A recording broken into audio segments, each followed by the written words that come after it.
This episode of the Pie Strong podcast is brought to you by the Macquarie Inn Hotel, the best spot in town to catch UFC live on the big screens with full sound, cold beers, and a proper fight night atmosphere. Don't watch it at home, watch it where the locals watch it. The Macquarie Inn Hotel. We're also brought to you by Cosbuild. Do you want to update your living space? Anthony Costa from Cosbuild can help you with all your renovation needs, big or small. Contact Anthony on Facebook at Cosbuild or www.cosbuild.com.au. Strap in, enjoy the show. Welcome back to another episode of Footy Talks with, I'm going to say Jack and Matt. Hey, put Jack first for once in a while. It's about time you put me first. We got some good feedback on the weekend from Big Dave. Yeah, I was about to say that. Dave thinks told I you pick to on leave you. me the fuck alone. Fuck. And he's right. You just need to leave me the fuck alone. Jeez. I'll sort him out, Dave. Don't you worry. Yeah, I feel bad. Like I felt like Prick. you pick on me, and then it was thrown at me that I pick on Jack, and I'm like, oh, It's probably because you never shut up, to be honest. that's me. That's why I'm on a podcast. That's why I'm on exactly a right. podcast. That's why I was a Matt. real estate agent, and that's why I talk. Biggest fucking week of sport, NRL and MMA, we've had in a while. Golf, tennis, World Cup, soccer, brother. For sure. It's been fantastic. But focusing in on us, we've had State of Origin, we've had round 19 of footy, and then we had UFC 329 on the weekend where we did our live podcast. Yeah. Fucking unreal. Yeah. Unreal week of fucking sport. Absolutely insane. We'll leave the UFC for obviously our Wednesday episode because Brad's already given us evil looks, so we won't touch on that too much. Lots to cover there, but just want to mention too as well some crazy things happening through World Cup. Norway being knocked out by England, devastating news for Brad over here to the left of me. He's a bit of a fan for old Erling Haaland, the freak. Hey? Was there a bit of controversy with that, or are people reaching? I think people are reaching on that one, man. There was a bit of controversy around one of his own players not passing to him. Yep. Like, clear as day, he was open. Like, there was all he had to do was just kick it across, but this teammate of his wanted to be the hero. Haaland would have scored. It would have been 2-0. The momentum would have completely shifted to Norway. England wouldn't have made a comeback, but instead he tried to make the goal himself. England make a comeback. And it's tough because a thousand moments happen like that in every game. You know, Cristiano Ronaldo in the first game for Portugal was absolutely ridiculed and dragged over the coals because he kind of interfered with the line of the ball and trapped it under his foot rather than letting it go to someone behind him that was clearly open. I don't think they mean to do it in the moment. I couldn't imagine the pressure they're under as athletes, and I'm sure he didn't want Norway to lose, and I'm sure he probably was looking for a bit of limelight and thought he had it. But Norway loses. The Poms are still singing It's Coming Home. Bless their souls. Rory McIlroy absolutely chokes, loses 6 shots, comes out on 4th round, gains the 6 shots back, but just wasn't enough. Love to see it.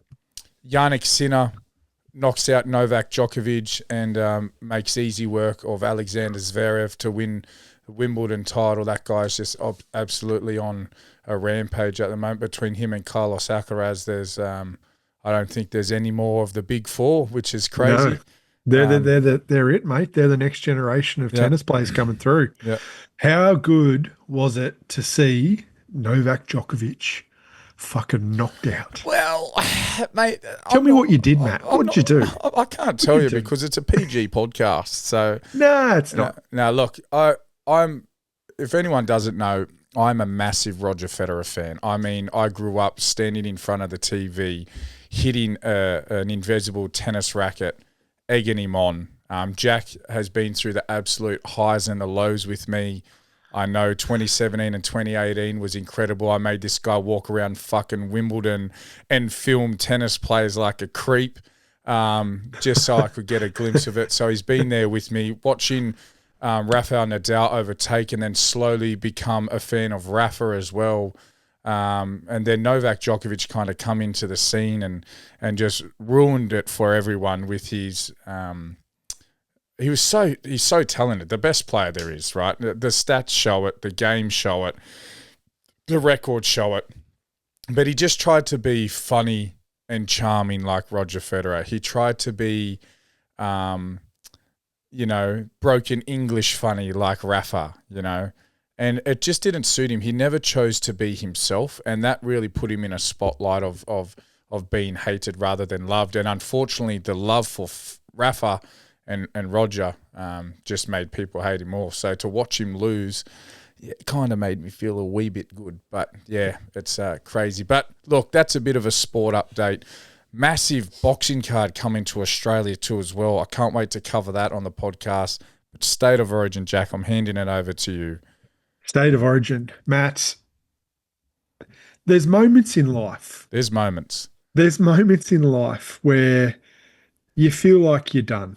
You feel like you're done. It's not going to be good for you when you go to work living in Queensland the next day when there's a decider at Suncorp with Laurie Dailey as your coach. Yep. And Nathan Cleary not firing all cylinders when it comes to Origin. Yeah. There's moments in life where you feel like that.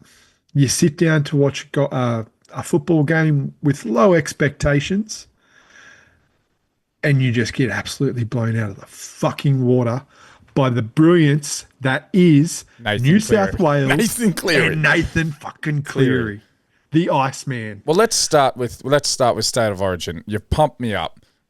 We get to the Macquarie Inn. We gave away another VIP table. Austin Scoble was the lucky winner. A shout out again to the Macquarie Inn. It was such a fantastic night. Brad was on the camera. We sat there. Brad could see how glum I was. Serge could see how glum I was because I knew what was about to happen, right? Queensland are going to blow us out of the park. Nathan Cleary.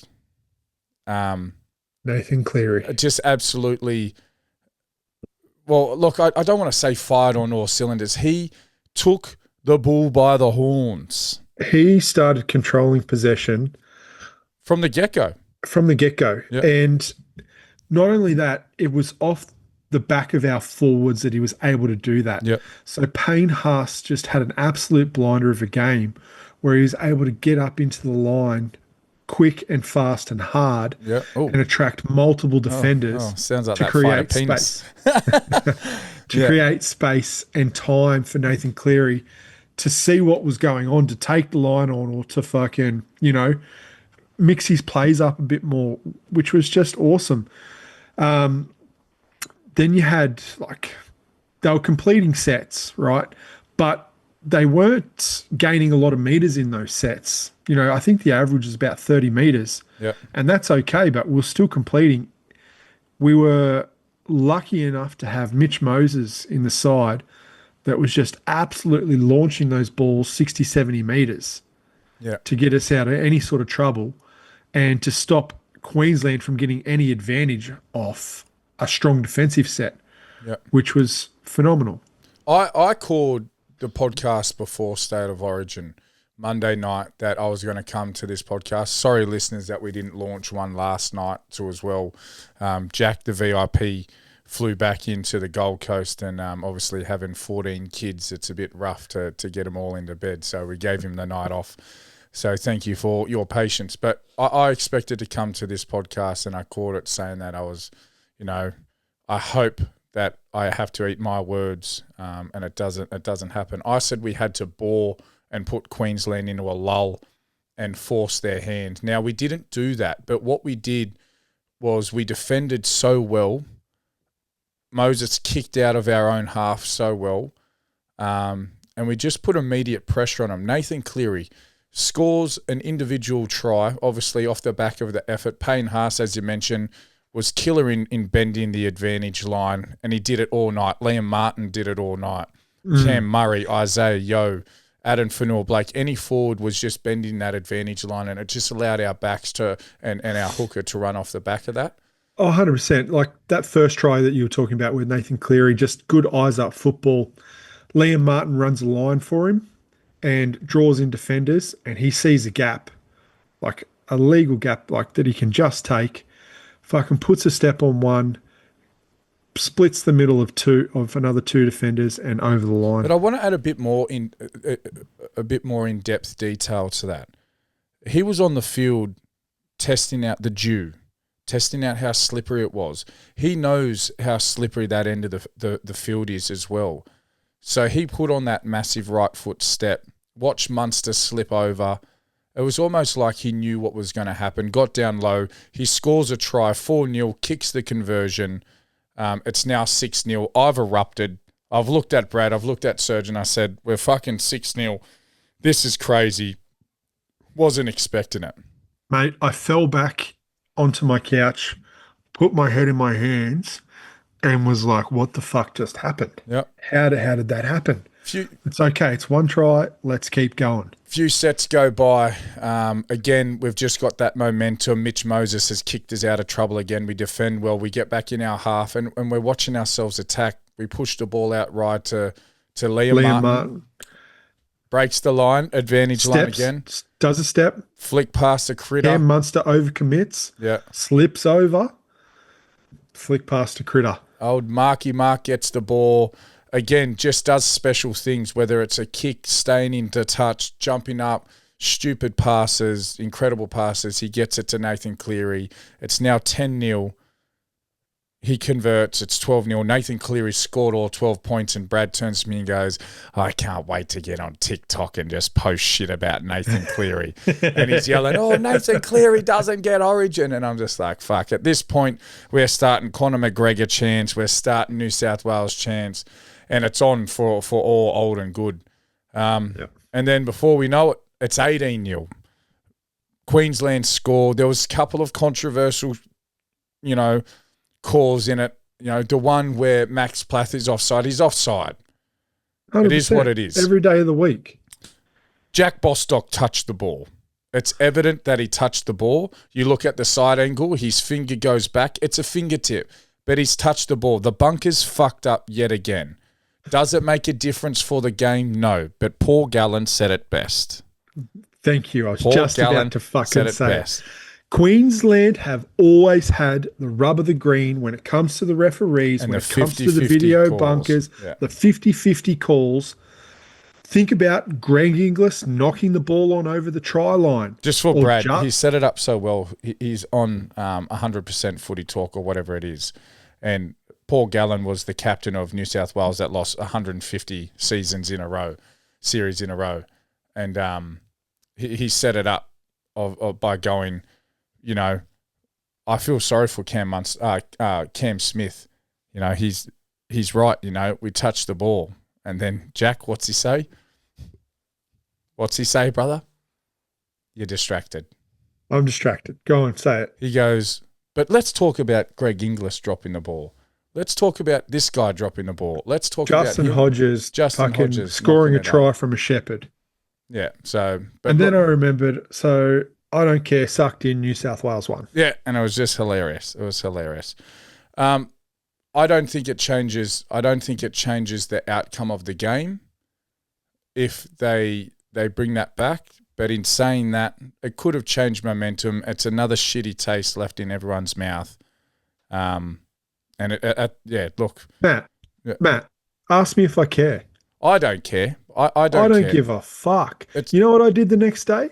I wore my fucking New South Wales jumper to Jersey to fucking work, and I rubbed it in the face of every salty fucking Queenslander there was. Yeah. Couldn't wipe the smile off my face all fucking day. Yeah, well, fuck. They do the same fucking thing. I put my binoculars on and I was searching for every Queenslander in that fucking pub, mate, and gave him the finger.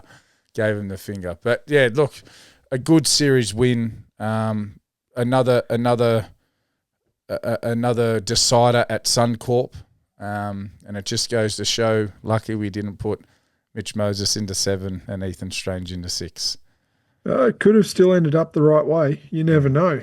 It's just one of those things, hey? Nothing really come out of the State of Origin other than the controversial shit that Queensland were making up. Hang on. One question for you boys. Yep. If they had lost this game, how critical would you have been on Laurie? We still are critical. Yeah, I'm still critical. Yeah. He doesn't deserve to be coach. The players are what really stepped up for him then. He didn't really do anything different as far as I'm concerned. So I still would have been super critical. I was super judgy on the Bradman Best selection. I was judgy on so many different things he done in the second game. Jack mentioned it last podcast with how he used his subs and everything else. He's not been successful in the past, and he's lost last series and then won this series, so it's kind of a 50-50. But I just don't think he's the right coach for the New South Wales team. So. No, yeah, he's not, and I'll stand by that. Yeah, I would have been heavily critical. Critical. I would have wrote a letter. I would have had a bitch fit. That'd be it. I do like Loz's post-match fucking little speech. Where are you now? Where are you now? Where's your balls now? Like, fair enough. If you're going to sit there and criticise, have the decency to say it to his face. Yeah. Well, how many people would if given the opportunity? You're still a fuckwit, Loz. Like, fuck off. That if he lost, that place would have been packed with, why did you do this? Why did you do that? It's easy to attack people when they're down. G'day, legends. If you've got a ute that looks tough but cries every time you put the trailer on the back of it, I'm here to introduce the new Ford Ranger Super Duty Single Cab.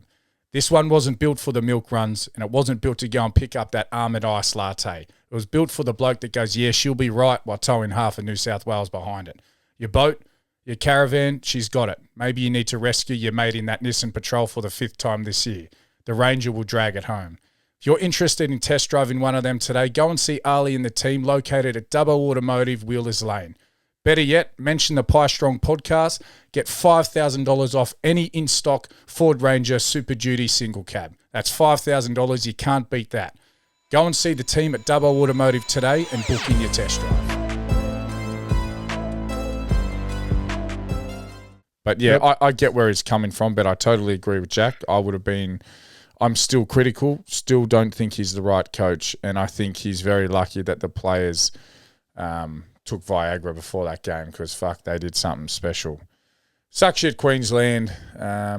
We get Origin and you don't, and Nathan Cleary is now the champion.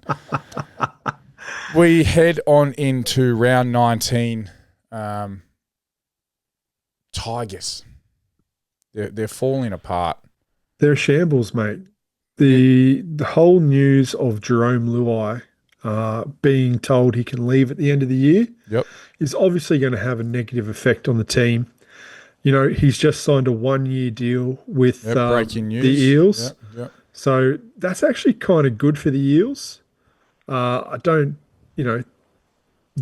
constantly just choosing 1-year deals for one player is a weird thing to do when you should be developing a player for your long-term goals. But Jerome Luai, Mitch Moses really have that connection already from the 2024 State of Origin series that decided that they won up there. So could be interesting next year. Yeah, I'm gonna disagree with the good for the Eels because I think bringing someone that's got a toxic aura around him at the moment, I don't think he's going to do good things for the team.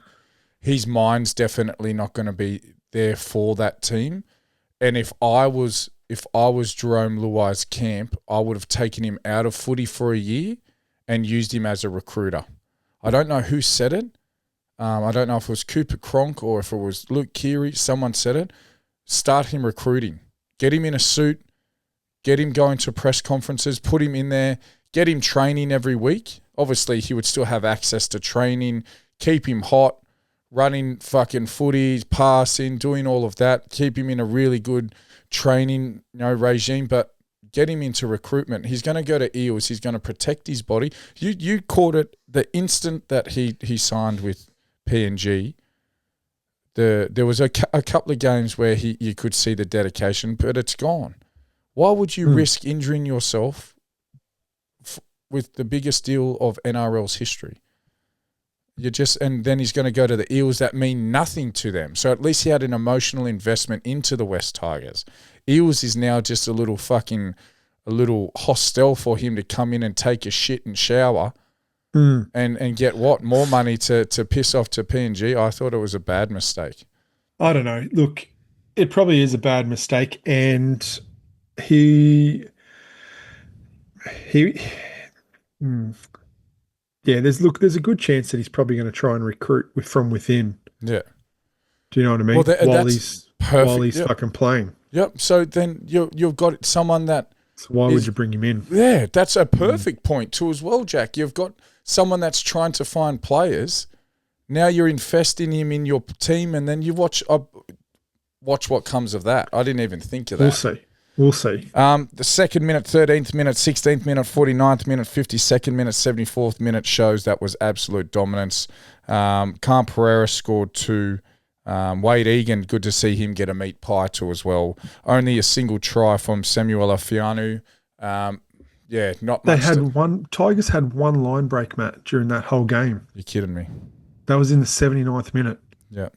One line break that whole fucking game. See Bunty Afoa fucking check Chance Nickel Klokstad and get sin bin. Fuck, that was kind of like, g'day boys, miss yous. James Fisher-Harris was back from a calf injury as well. Yep. Geez, that was a big in for the Warriors. Yep. He played fucking unreal. Well, scored the first try too as well. Yeah, he just picked up the intensity, didn't he? Yep. He's that player that everyone sort of gets behind, and when he's on, the whole team's on. Yeah. Warriors get the win over West Tigers 32-6. West Tigers fans, it's starting to look a bit doom and gloom for your season. Now sitting in 13th, Warriors sitting snug in 2nd. Sharkies. Fins down. Up, Cronulla, Fins down. 66-0. This is the second time now Dolphins have had 50-plus put on them. I can't remember who. 11 tries. 11 tries converted. Wow. Nico Hines, he does get State of Origin. He does get game scoring 30 points. That's huge. He got 2 tries and 11 from 11 goals. Incredible. 30 points. 30 points up there with the best of the best. Just remember Ryan Girdler? Fucking, what did he score in that State of Origin match? It's like fucking scored in the first 10 seconds. The intercept king. round 5, Eels put 52 on them. That's double not winning the premiership now. And it's unfortunate because they've been playing so well for the last 3 years. They have. It's always hard when you're missing key players, though, like Isaiah Katoa, Hemiso Tabuai-Fido, and Selwyn Cobbo were all out. Yep. So, you know, like... Was Isaiah Katoa out? Yep. I thought he was playing. Look, yes, you've got key players out, but 66 to a donut, geez, that's rough. That's not acceptable in first grade footy, I don't think. But didn't the Dragons get 60 point on them? Yeah, and it's not acceptable. This year? Yeah. Okay. Yeah, that was Anzac. Was it Anzac? Sorry, just wanted to remember. Yeah. Which one's his mic again? Just while I'm talking. He's always interrupting my rants, he is. Am I? Yeah. Funny that. Yeah, Sharkies. I know the fans would have loved this. Nico Hines gets the double. Who was it? Who was it that scored? Sione Katoa, Ronaldo Mulatalo. Someone scored a fucking bunch of tries. Sione Katoa. I don't know, but I can't even read all of them out. It's just like there wouldn't have been a moment where they weren't celebrating a try. Hopefully they done the arrow for Jai Arrow because fuck me dead, someone died in the fucking grandstand from that many arrows. But yeah, 11-11 from Nico. He scored a couple of doubles in there. Sharkies absolutely whitewashed Dolphins. And where does that put the Sharkies? Up into fourth. In the fourth spot. And that would have done wonders for their differential. Yeah, wow. So they're 123 plus now. So that's fantastic if you're a Sharky fan. Bulldogs. The Bulldogs, they are shitting the bed. We spoke about them. 4 wins in a row, a couple of buys in there. They're just starting to gain momentum. Yep. Stephen Crichton carried off on a stretcher, which was weird. It was like nerve up the side of his arm. So the stretcher and the neck brace was a bit much, but Yeah, when it's not going your way, it doesn't go your way. Two tries exactly were right, scored, man. 70th minute and 79th minute, which kind of tidied up the scoreline a wee bit. But Xavier Savage, Zach Hoskin with a fucking hat trick, 21st, 51st and 53rd minute. That guy decided to play football and score tries. Well, look, the opening try was just pure heartbreak from the Bulldogs. And it just sort of set their whole fucking game up. True. Right? True that. What's his name? Rinakama? Not sure who you're trying to say there, mate. Anyway. Jethro Rinakama. Yep. Rinakama dropped the ball over the line. Yep. Xavier Savage scoops it up and runs the full length of the field. He does that to you. He does that. He's quick too. Yep, He's quick. Love him. Ethan Sanders got 3 from 3, the penalty goals, and 5 from 6 with conversions too as well. It's always handy when you're good from the boot. 40 to 16. I'm not sure I can say I liked Canberra. I know they scored lots of points, but Bulldogs just completely looked out of sorts. Yeah. However, uncharacteristic defensive lapses. Yes. Which was, I like that. I like that. Yeah. I like that. Uncharacteristic defensive lapses. That's good. 40 points. The milk is suddenly not sour in Canberra anymore, and I'm sure they're cheering with the Viking clap. Bulldogs down to 11th and Raiders in 12th. We move on to Roosters and the Eels. Boring game. Game. Mate, Roosters, this was game of the round. Oh, fuck, This mate. was the game of the round, all right? Let's talk about this because Daniel Tupou, Yep. all right, one club player played his 300th game for the fucking Roosters and scored a hat-trick in his 300th game. This guy is so special that the Tongan princess was in attendance to watch him. The Tongan princess? The Tongan princess, Matt. You've gone off mic. You're ignoring me. No, I'm not. I just dropped Brad's SD card and he's probably going to bash me. I feel terrible. Yeah, good. You probably deserve it, to be honest. Yep. So the Tongan princess is there. She's yelling out Chihu. Yeah. Pretty much. Yeah. Pretty much. He deserves all the accolades, this fella. He's done it in his country's jersey. He's done it in his state's jersey, and he's done it in his club's jersey with nothing but class. Zero off-field allegations, drama. There's never been Daniel Tupou's a piece of shit. He's always been good to the fans. To watch him presented with that 300th game ball always makes you feel warm and fuzzy inside. But to a good bloke, Cameron Smith, I wanted to turn the TV off. But watching Daniel Tupou, I wanted to turn the volume up, right? It's the difference in the player. Big shout out to Nafua White, who's part of our forward pack. Yeah. Mate, he's just absolutely incredible at the moment, and he just seems unstoppable. He creates a lot of yardage for us in the front row. Is that the bloke I was talking about? Did I say to you? No, who was that? You were talking about, what was his name? Yeah, right. I don't know. Team list here. Yeah. But Nafua White, man, I'd love to see him in Origin for New South Wales, just quietly. We don't need him. Good. We don't need him, mate. We win.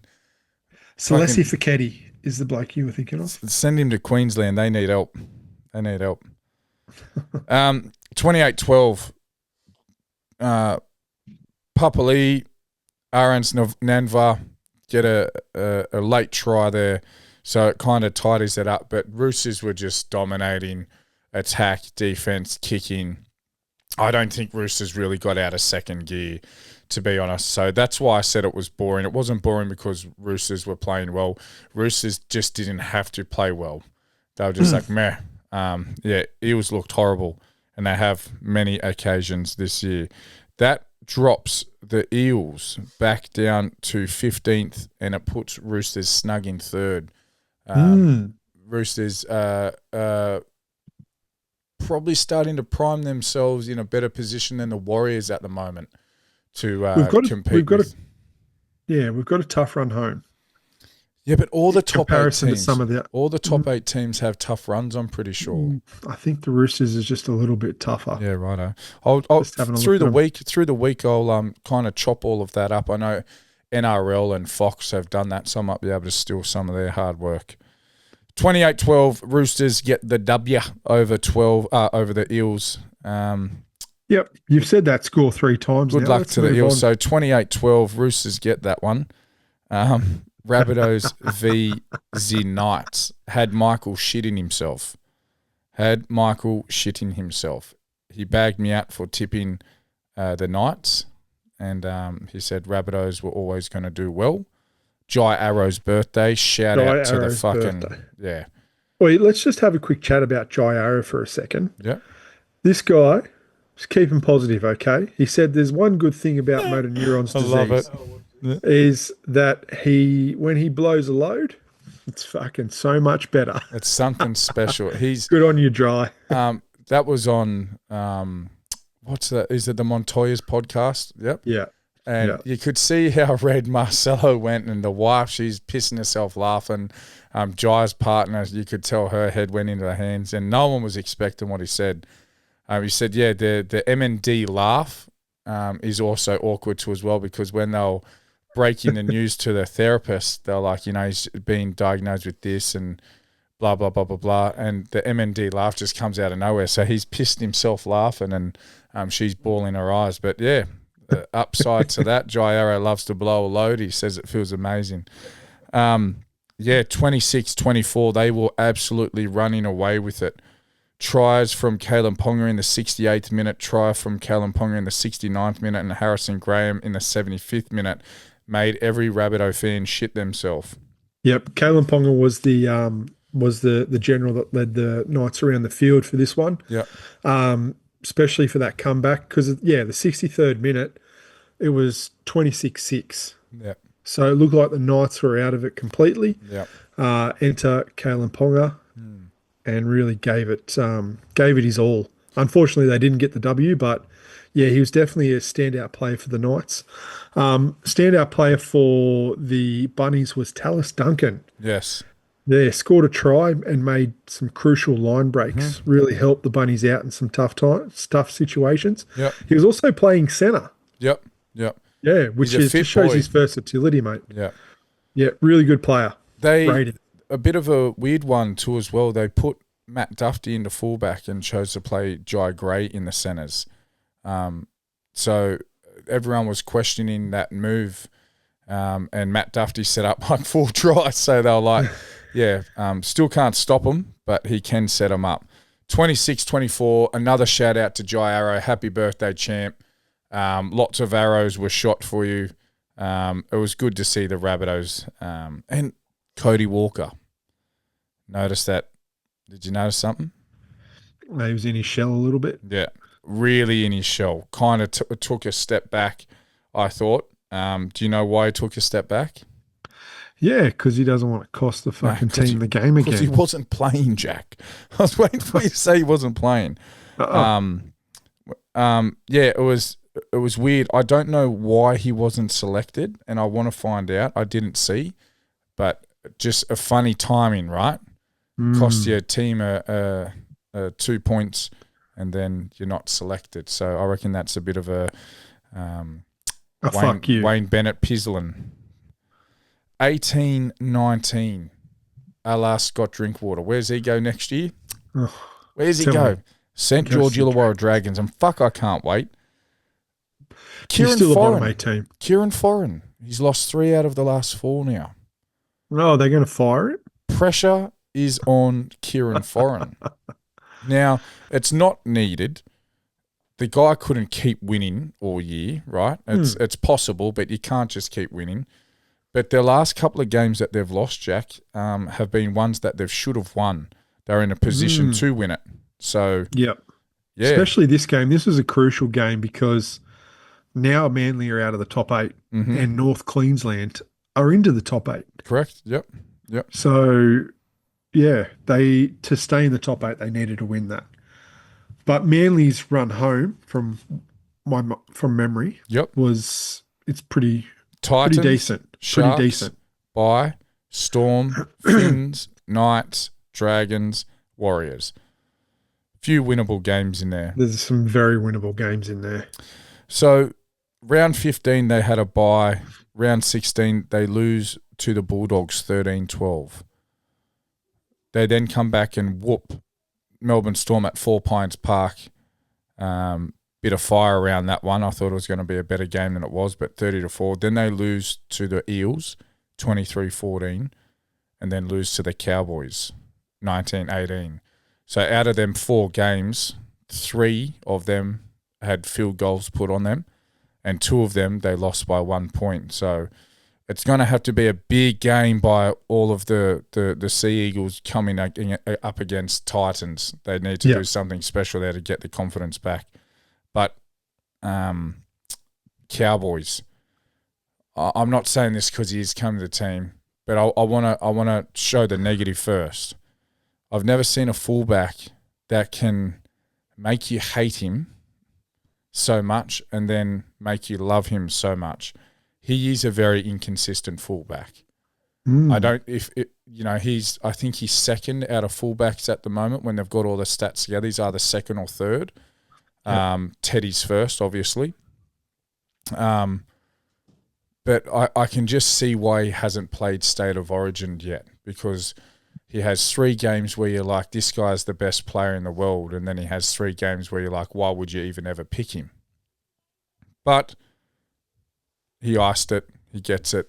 He beats Sea Eagles, and as you just said, puts them in a better position on the ladder. And he couldn't ask for much more than that. Did you watch this last game? Storm Titans, mate. Fucking heartbreak for the Titans. I've been on the other end of this many times as a Dragons fan. I've watched the full-time siren blow, Vunivalu, Corabetti, fucking Billy Slater, all of the people scoring tries on the 80th minute. Well, it was the Titans' turn. 79th minute, Nick Meaney. They hadn't scored a try since the 44th minute, and he scores in the 79th minute to put them ahead to win 22-18. Jaden Campbell, I've said it over and over again. I love his style of footy. All his conversions were brilliant met, player. Scored a try. They had the game won, and they just, unfortunately just kind of lost it there at the end. But still can't say much for Storm, Jack. Do you think they make the 8? Nah. Do you want me to tell you their draw on the way home? Yeah. I know we went over it roughly. They've got Roosters. They're not beating the Roosters. They are running hot at the moment. They've got Rabbitohs. I don't think they beat the Rabbitohs. Bulldogs, I think they can beat the Bulldogs depending on where Bulldogs are at mentally. Sea Eagles, if they get their shit together, it's going to be a tough game. They just beat them 30-4 3 weeks ago. They get a bye. Then they've got Panthers, Broncos, and Sharks. Yep. I don't think they can make the top 8. When was the last time Melbourne Storm were out of the top 8? Oh, it's 23 years ago, wasn't 23 years. Isn't that incredible? All I'm asking for is to play a bit of finals footy, and these guys haven't fucking been out of the top 8 for 23 years. So yeah, it's a different shift at the moment. Like, the top 8.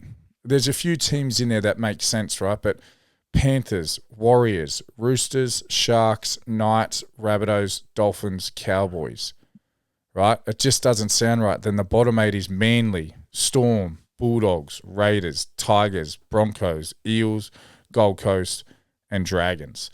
So there's definitely a difference in what we usually would expect in the top 8. And 100%. I'm excited to see finals footy. Melbourne, Bulldogs, Canberra, and Brisbane were all in the top 8 last year. Manly, Melbourne, Bulldogs. Melbourne, Bulldogs, Canberra, and Brisbane all in the top 8 last year. Was it Manly? No. Yeah, wow. I suppose that's why Seabold got sacked, hey? Yeah. Yeah, wow. But, look, 22-18, Storm get the W. They've got their 1 foot forward now to make that top 8.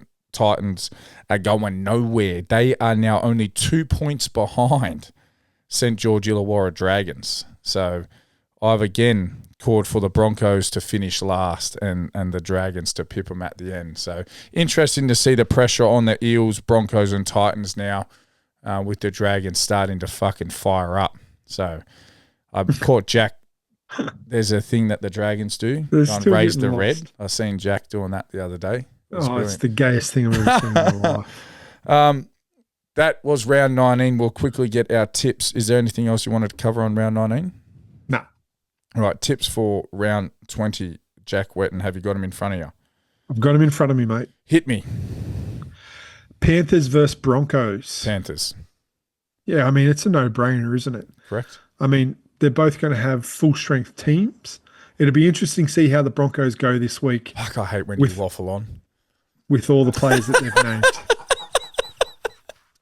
Oh, I love you, son. I love you. And there we go. That's why Big Dave fucking says what he says. You're just an absolute cunt. I'm just an absolute cunt. Go, next game. Sharks Knights. Who are you backing? Knights. Righto. I'm going to go Sharkies.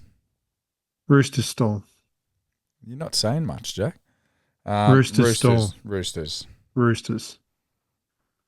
Raiders Rabbits. I'm going to go Rabbitohs on that one. Who do you think, mate? Raiders. Warriors Dragons. I know who you're picking, the Dragons, and I agree with you, mate. I'm going to go the Dragons too as well. Go Media Stadium. I don't think they've got a chance against the Dragons. Definitely Warriors. Bulldogs Tigers. Tough one, but I'm going to go the Doggies. Yep, Doggies, Titans, Sea Eagles. I'm going to go Sea Eagles. Yep, Dolphins, Cowboys. Who are you going? I want to copy you. Dolphins. I'm going to go Cowboys on that one. I'm going to go Cowboys. Eels get the bye. Yeah, right. Yeah, right. Any more news? Any more news in the NRL world? No. All right. Send him off, Jack. Cut us off. Finishes up, mate. If you've listened this far, thanks for listening. Don't forget to like, subscribe, comment, and share. Peace. We're out. See you later, boys. Bye-bye.